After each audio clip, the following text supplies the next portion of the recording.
നമ്മൾ ശ്രദ്ധിക്കേണ്ടത് ഇതൊരു ആത്മീയ മജ്‌ലിസാണ്. ഈ ആത്മീയ മജ്‌ലിസിന് അതിൻ്റെതായ അച്ചടക്കങ്ങളും അതിൻ്റെതായ മര്യാദകളുമുണ്ട്. അതെല്ലാം നമ്മൾ പാലിക്കേണ്ടതുണ്ട്.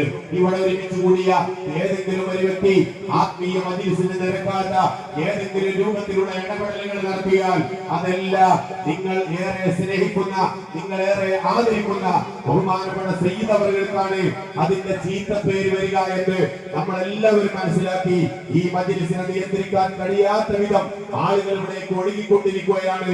ഇവിടെ ധാരാളം വാളണ്ടിയേഴ്സ്, 500ഓളം വരുന്ന വാളണ്ടിയേഴ്സ് ഈ പരിപാടിയെ നിയന്ത്രിച്ചു കൊണ്ടിരിക്കുകയാണ്. അവർക്കൊന്നും നിയന്ത്രിച്ചാലും നിയന്ത്രണം കിട്ടാത്ത രൂപത്തിൽ ഈ നൂറെ ഹബീബിന്റെ സ്നേഹനിധികളായ ആളുകൾ ഈ വേദിയിലേക്ക് വന്നുകൊണ്ടിരിക്കുകയാണ്. അതുകൊണ്ട് ഇവിടെ പങ്കെടുക്കുന്ന ഓരോ മുഅ്മിനീങ്ങളും ഓരോ മുഅ്മിനാത്തുകളും അവർ സ്വയം വാളണ്ടിയർമാരായി ഈ പരിപാടിയോട് സഹകരിക്കണമെന്ന് സാന്ദർഭികമായി സൂചിപ്പിക്കുകയാണ്. മറ്റൊരു കാര്യം സൂചിപ്പിക്കാനുള്ളത്, എന്റെ പ്രിയമുള്ള മുഅ്മിനീങ്ങളെ, നമ്മൾ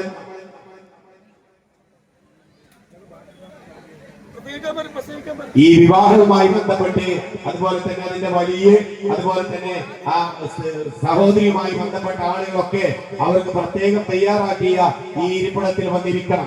എന്റെ പ്രിയമുള്ള മുഅ്മിനീങ്ങളെ, എനിക്ക് നിങ്ങളോട് സൂചിപ്പിക്കാനുള്ളത് ഒന്ന് രണ്ട് പ്രധാനപ്പെട്ട കാര്യങ്ങൾ മാത്രം സൂചിപ്പിച്ചുകൊണ്ട് ഞാൻ അവസാനിപ്പിക്കുകയാണ്.